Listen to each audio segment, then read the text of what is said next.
Study IQ IAS, आपका selection हमारा mission. How Britishers killed 1.8 billion Indians. Study IQ में आपका स्वागत है। मेरा नाम है आदेश सिंह।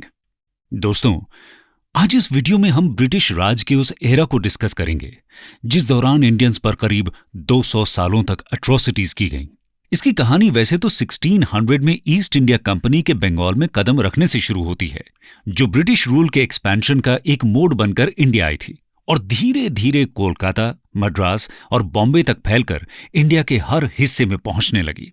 इस दौरान कई लैंड रेवेन्यू सिस्टम में टैक्सेशन को एक्सॉर्बिटेंटली बढ़ाया गया और क्योंकि इंडिया एक एग्रीकल्चर बेस्ड स्टेट था, इन पॉलिसीज ने इकोनॉमिकली, सोशली, मेंटली और फिजिकली टॉर्चर के अनगिनत इवेंट्स के बाद इंडिया को 1947 में कई आर्थिक, राजनैतिक और सामाजिक डिलेमास में छोड़ दिया। सबसे बड़ा पॉलिटिकल और सोशल कॉन्फ्लिक्ट का एग्जाम्पल है इंडिया पाकिस्तान डिवीजन। हम देखेंगे कि कैसे डेप्रिवेशन, सप्रेशन और इंडियंस के लिए ब्रिटिश रूल के रवैये के कारण एस्टिमेटेड 1.8 बिलियन लोगों की मौत हुई। ये मौतें इससे कई ज्यादा भी हो सकती हैं। दोस्तों, अप्रॉक्सिमेटली 200 साल के ब्रिटिश रूल के दौरान कई फैमिन्स में भी मिलियंस इंडियंस की जानें गईं। इनमें से कुछ तो नेचुरल फैमिन थे, पर कुछ मैन मेड, जैसे 1943 का फैमिन, जिसका इंपैक्ट एनालिसिस ये बताता है कि ये विंस्टन चर्चिल की पॉलिसीज के कारण हुआ। आर्टिजन से लेकर पेजेंट्स, जमींदार से लेकर हैंडीक्राफ्ट इंडस्ट्री तक सब ब्रिटिशर्स ने अपने फायदे के लिए इस्तेमाल किए।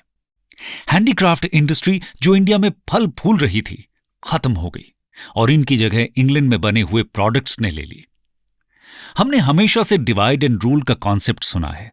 इस कॉन्सेप्ट के यूज से ब्रिटिशर्स ने 200 सालों में इंडिया को एक पुअर और डिप्राइव्ड कंट्री बना दिया, जो कॉलोनियल रूल के पहले एक रिच, रिसोर्सफुल और वर्ल्ड पावर बनने की कैपेबिलिटी वाला देश था।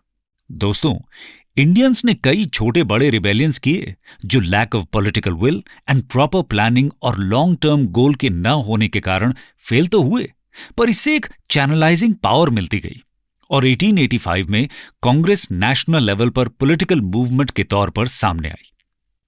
ईस्ट इंडिया कंपनी की डिस्क्रिमिनेटरी पॉलिसीज और इंडियन हैंडीक्राफ्ट इंडस्ट्री पर पड़ने वाले इकोनॉमिक और सोशल इंपैक्ट्स के बारे में भी हम इस वीडियो में समझेंगे।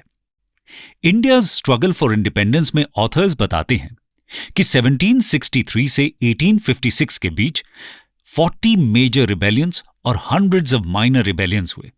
ये सिविल रिबेलियन तब से ही शुरू हैं जब से ब्रिटिश रूल बंगाल और बिहार में एस्टैब्लिश हुआ था।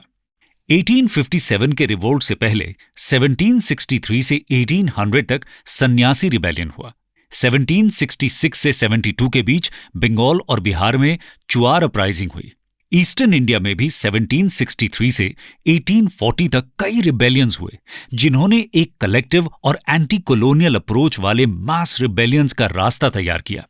इन सभी रिबेलियंस का कारण था एंटी ब्रिटिश सेंटिमेंट्स, जो ब्रिटिश रूल के Indian culture, population, demography, resources का इकोनॉमिक, सोशल और फिजिकल एक्सप्लॉयटेशन के कारण बने थे।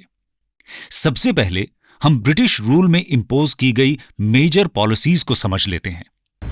British policies. कई सदियों से इंडियंस के लिए एग्रीकल्चर सबसे इंपॉर्टेंट इकोनॉमिक एक्टिविटी थी। ये मौर्यन से लेकर मुगल्स तक प्राइमरी सोर्स ऑफ रेवेन्यू था, पर ब्रिटिश रूल में इस सिस्टम को एक्सप्लॉइट किया गया, जिससे डायरेक्ट इंपैक्ट फार्मर्स और पेजेंट्स पर पड़ा। दोस्तों, जो रेवेन्यू का इतना बड़ा सोर्स है, उस पर मैनेजमेंट और एडमिनिस्ट्रेशन की प्रॉपर केयर और हैंडलिंग नेसेसरी हो जाती है, क्योंकि स्टेट को भी यहीं से इनकम होती है via taxation. East India company यानी EIC ने एक कॉलोनियल टूल की तरह ट्रेड और लैंड रेवेन्यू में मोनोपोली क्रिएट की। धीरे धीरे इंडिया लैंडेड एस्टेट्स और कमर्शियल रेवोल्यूशन की प्रोसेस में गया और traditional Asiatic mode of production खत्म हो गया। उन्होंने इंडियन एग्रेरियन स्ट्रक्चर में डीप चेंजेस लाकर रिसोर्सेज के एक्सट्रैक्शन को अपने एजेंडा के लिए मैक्सिमाइज किया, जिससे देश का प्रोग्रेसिव डेवलपमेंट स्लो हुआ और इंडियन पेजेंट्री पर बर्डन बढ़ गया। ईस्ट इंडिया कंपनी ने यूं तो एग्रेरियन सिस्टम मुगलों से इनहेरिट किया था, पर उस लैंड सेटलमेंट पैटर्न पर ब्रिटिश कस्टम्स और लैंड लॉज सुपर इम्पोज कर टैक्सेशन बढ़ाते गए। उन्होंने कई लैंड रेवेन्यू एक्सपेरिमेंट्स किए और ब्रिटिश इंडिया में land tenure, property relation, agrarian productivity, food supply, marketing, agriculture indebtedness और कल्टीवेटेड लैंड रिलेटेड पॉलिसीज में कई चेंजेस देखने को मिले। ग्रेजुअली इन सभी चेंजेस ने इंडियन इकोनॉमिक हिस्ट्री को मर्केंटाइल फेज से फाइनेंशियल कैपिटलिज्म में ट्रांसफॉर्म कर दिया। 1765 में दीवानी राइट्स एक्विजिशन के साथ बंगाल पर टोटल कंट्रोल लेने के बाद ईस्ट इंडिया कंपनी ने शुरुआत लैंड असेसमेंट सिस्टम से की, पर मॉडिफिकेशन करते करते कॉलोनियल एडमिनिस्ट्रेशन के लिए maximum possible land revenue collection शुरू कर दिया। उन्होंने 1772 में ऑक्शन बेस्ड फार्मिंग सिस्टम की शुरुआत की, जहां revenue collection rights contract basis पर दिए जाते थे। यह सिस्टम 3 मेजर लैंड सेटलमेंट में इवॉल्व हुआ, जैसे बंगाल में जमींदारी, मद्रास और बॉम्बे में रेयतवाड़ी और नॉर्थ वेस्टर्न प्रोविंसेस में महालवाड़ी। इन सिस्टम्स ने ब्रिटिश रूल के कॉलोनियल कैरेक्टर को एक्सपोज किया और कैपिटल के एक्यूमुलेशन का प्राइमरी बेस बना। ब्रिटिश सरकार का 1841 के रेवेन्यू का 60% हिस्सा लैंड टैक्सेस थे। ये टैक्सेस डायरेक्टली या इनडायरेक्टली इंडियन फार्मर्स और लैंड ओनर्स से लिए जा रहे थे। जमींदारी सिस्टम फैला हुआ था। ईस्ट इंडिया कंपनी ने जमींदार्स को राइट्स दे रखे थे कि वो पेजेंट से जो चाहे वो रेवेन्यू कलेक्ट कर सकते हैं। इसका एक हिस्सा ब्रिटिशर्स को पे करने के बाद जमींदार बचा हुआ हिस्सा रख सकते थे। कुछ जगहों पर 1793 के बाद से जमींदारों के गवर्नमेंट के लिए रेवेन्यू कमिटमेंट को फिक्स कर दिया था। इसे परमानेंट सेटलमेंट कहा गया। रेयतवाड़ी सिस्टम 1820 में बंगाल में सर थॉमस मनरो ने मद्रास के गवर्नर रहते हुए शुरू किया था। ये कल्टीवेटर से डायरेक्ट टैक्स वसूलने वाले 2 मेन सिस्टम्स में से एक है। दोस्तों, जमींदारी और रेयतवाड़ी में फर्क केवल यह है कि यदि टैक्स कलेक्शन सीधा फार्मर से होता था तो उसे रेयतवाड़ी कहते थे, और जहां मिडलमैन यानी जमींदार्स के थ्रू टैक्स वसूला जाता था उसे जमींदारी कहते थे। इसके अलावा लैंड रेवेन्यू न भर सकने की सिचुएशन में फार्मर्स यानी टेनेंट्स के साथ गवर्नमेंट या जमींदार कुछ भी कर सकते थे। उन्हें जेल करना, प्रताड़ित करना एटसेट्रा एक्ट्स रिपोर्टेड हैं। रेवेन्यू के अलावा दोस्तों, टेक्सटाइल्स के वर्ल्ड एक्सपोर्ट मार्केट में इंडिया 18th सेंचुरी का एक मेजर प्लेयर था, लेकिन 19th सेंचुरी के मिड तक भारत का डोमेस्टिक और एक्सपोर्ट मार्केट खत्म हो गया। कई लोकल इंडस्ट्रीज भी डिक्लाइन हुई और एज अ कॉन्सिक्वेंस इंडिया में सिस्टमैटिक डी इंडस्ट्रियलाइजेशन हुआ। दोस्तों, 1750 में भारत वर्ल्ड इंडस्ट्रियल आउटपुट में 25% कंट्रीब्यूट करता था, जो 1900 में केवल 2% रह गया। इससे देश में इंपॉवरिशमेंट की सिचुएशन बनी, गरीब और गरीब होते गए। इसके अलावा ब्रिटिशर्स ने भारत को रेलवेज दी थी। दोस्तों, रेलवेज कई देशों ने बिना कॉलोनियल रूल के डेवलप किए। रियलिटी यह है कि रेलवेज ईस्ट इंडिया कंपनी ने कंसीव की थी, जो फर्म के बाकी कैलकुलेशंस में शामिल थी और इवेंचुअली कंपनी के ही बेनिफिट के लिए थी। गवर्नर जनरल लॉर्ड हार्डिंग ने 1843 में आर्ग्यू किया था कि रेलवेज कॉमर्स और देश के गवर्नमेंट एंड मिलिट्री कंट्रोल के लिए बेनिफिशियल होगी। शशि थरूर ने द गार्डियन में लिखा है कि रेलवेज के कंसेप्शन और कंस्ट्रक्शन में ही इंडियन रेलवेज एक कॉलोनियल स्कैम था। थरूर कहते हैं कि ब्रिटिश शेयर होल्डर्स ने रेलवेज में इन्वेस्ट करके बहुत कमाई की।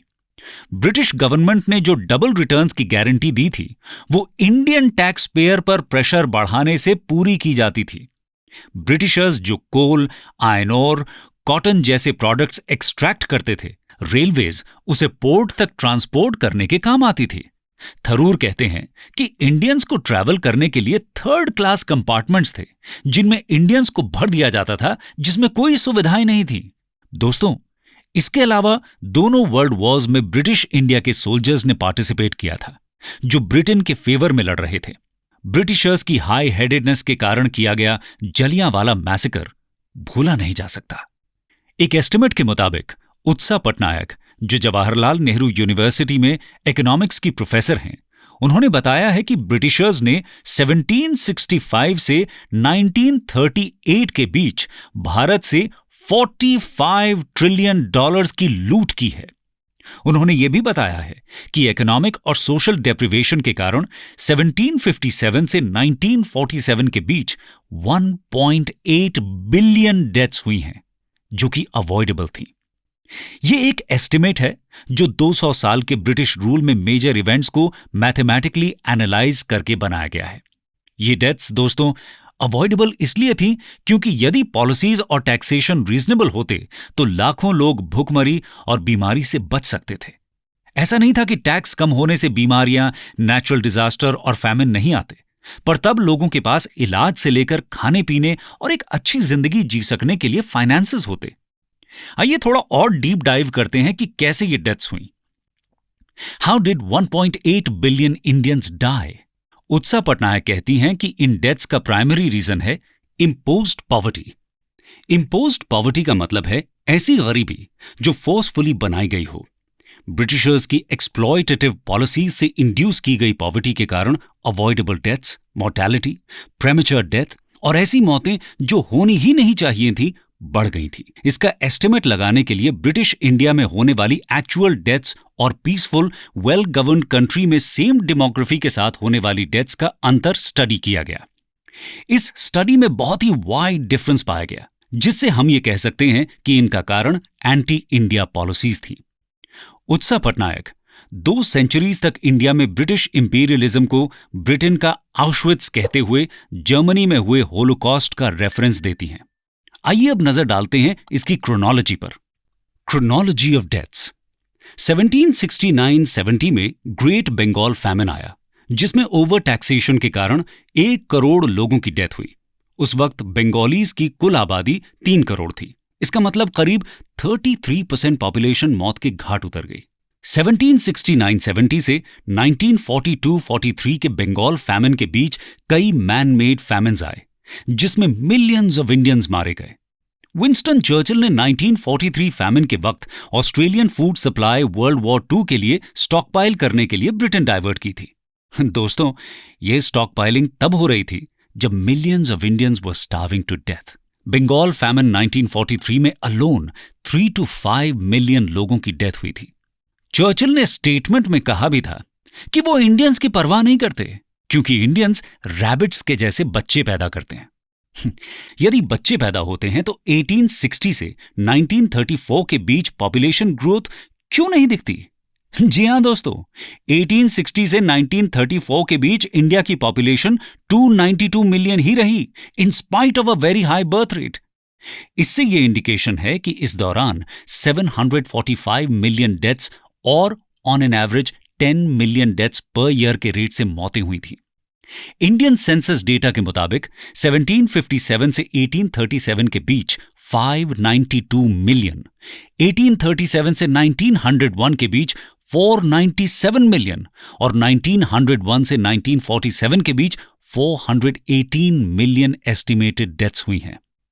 ये रफली 1.5 बिलियन डेथ्स हैं, और यदि नेटिव स्टेट्स को ऐड करेंगे तो नंबर्स 1.8 बिलियन तक जाता है। कंक्लूजन। दोस्तों, कुछ मिलियन ब्रिटिशर्स ने हंड्रेड्स ऑफ मिलियन इंडियंस को स्टार्वेशन पर रखा।